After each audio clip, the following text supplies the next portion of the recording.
Everybody's heard of the standard 16-8 intermittent fasting method. It's pretty much for beginners, but recently I've accidentally been doing something a little bit more extreme. Now I know I've been speaking against doing anything in the extreme on this channel. However, I think most people can still do this. So by accident, I've been pretty much eating whatever I want, followed by fasting the very next day. Now this way of eating is an extreme version of what's called alternate day fasting. And honestly, the results and the experience kind of surprised me. So in this video, I'm gonna break down everything you need to know before you start doing alternate day fasting, what it feels like, the benefits, and we're even gonna talk about the downsides that nobody talks about.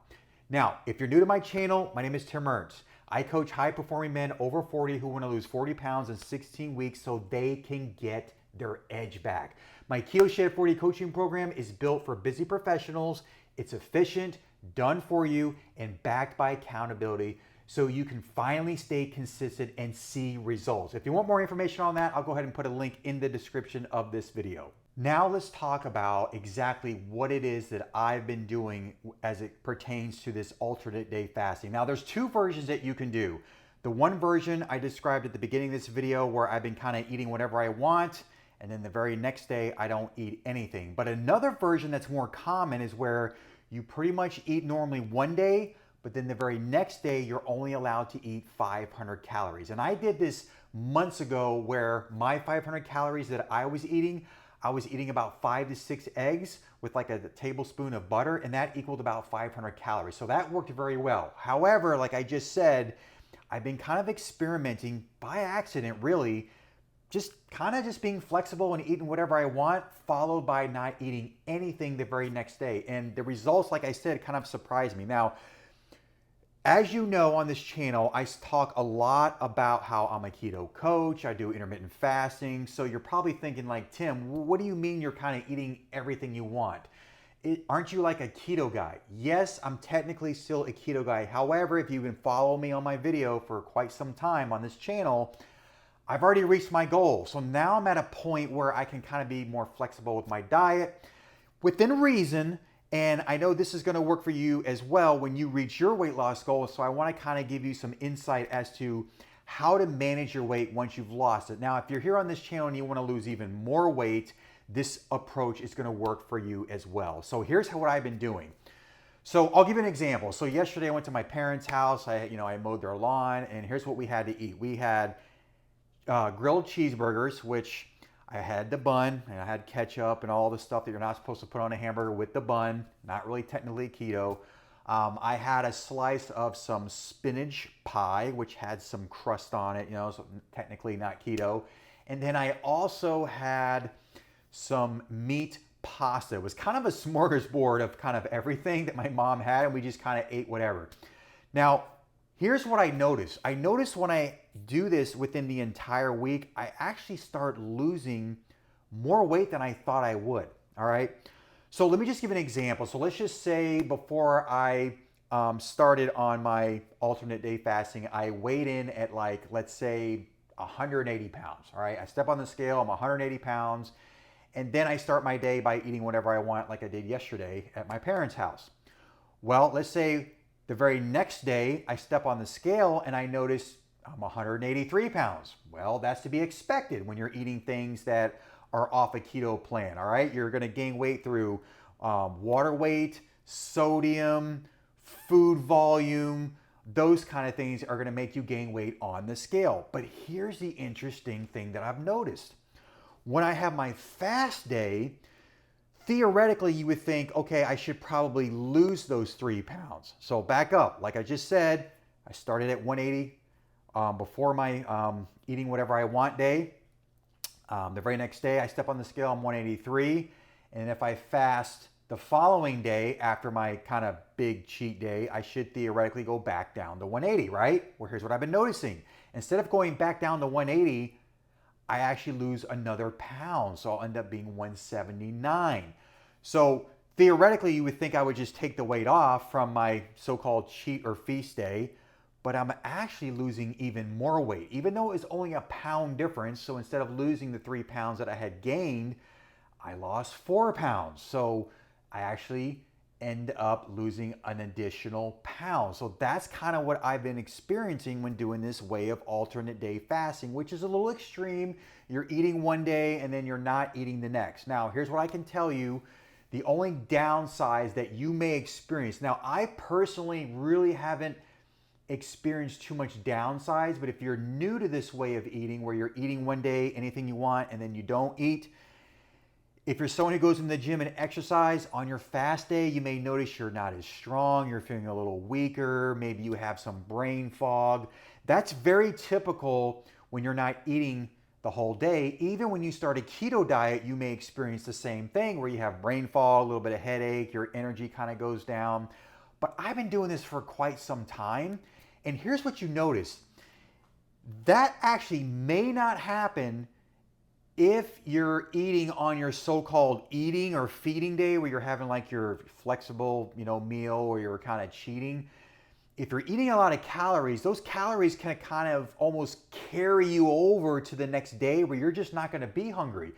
Your muscles are going to be full of glycogen from all the carbohydrates that you ate on your cheat day. So you actually might not experience any of these downsides, because it's all going to depend on how many calories you had in your cheat day. So if you had some excess of calories, that can actually carry you over to the next day where you may not experience the low energy.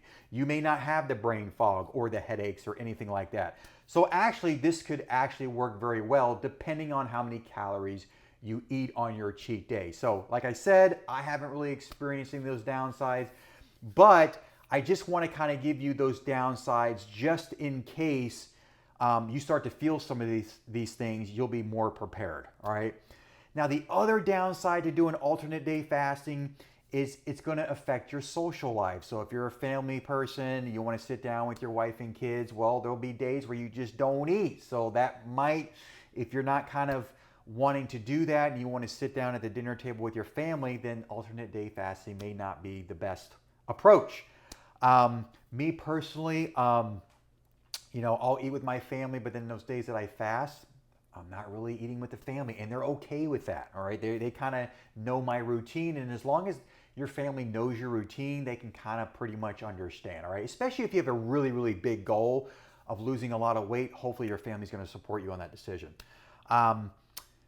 So that's really the only downsides is you might experience the low energy, brain fog, your gym workouts might suffer a little bit. But again, like I just said, if you consume some excessive calories on your so-called feast or cheat days, that could carry over to the next day where you're actually going to still pretty good.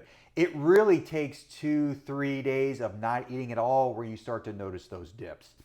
Now, the upside to this is, well, like I just said, I actually lost an additional pound. So instead of losing those 3 pounds that I gained on my so-called feast or cheat day, I actually lost an additional pound. And this really does a couple things. So whenever you diet for any length of time, there's a couple hormones that get suppressed, and those hormones are called leptin and ghrelin.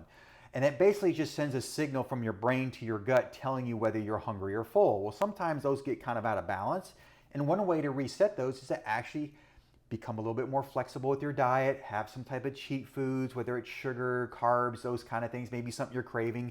It can kind of reset those hormones so you start actually losing even more weight. So that is what I've been personally experiencing. And I like doing these little experiments, especially now, because I've already reached my weight loss goal. As long as I'm staying between 180 and 185, that's all that matters. Now, you may have a lot of weight to lose. Maybe you've got, 30 pounds, 40 pounds, 50 pounds or more. Well, like I just said at the beginning of this video, I coach a lot of high performing men who are over 40 who want to lose at least that 40 pounds in 16 weeks using my Keto Shed 40 coaching program. Now, you may have noticed I'm still talking about keto in my coaching program. Well, you have to have a start point. So if you've got a lot of weight to lose, you want to start your diet with some type of, keto, intermittent fasting. We need to pull back on the carbs and sugar. All right, so going back to the alternate day fasting, you can try that. Now you may be thinking like, well, what should my calories be on those cheat days? Well, here's the beauty about it. Don't even count your calories. Don't even worry about it. Don't stress over it. Just eat what you want. But just remember that next day, you're going to have to fast the whole day. So you could literally do what's called eat, stop, eat. You're gonna eat one day, not eat. Eat one day, not eat. Now, if you really don't want to be that extreme with it, what I would recommend is do the traditional alternate day fasting. So that would be where you eat normally, and then the very next day just have 500 calories. I gave you a good example of that. 5 eggs with like a teaspoon of butter, that's about 500 calories. And once you start getting used to that, then maybe then you can graduate to not eating anything at all. Because it's really easy to go from 500 calories to 0. If you can kind of get away with eating 500 calories, it won't take long before you'll get to a point where you don't need to have any calories on those fasting days. So I hope this video was helpful for you. And if you really like the video, make sure to like the video. It really helps the algorithm. Make sure to subscribe to the channel and always hit that notification bell so you don't miss any future episodes. Until next time, I'll see you then.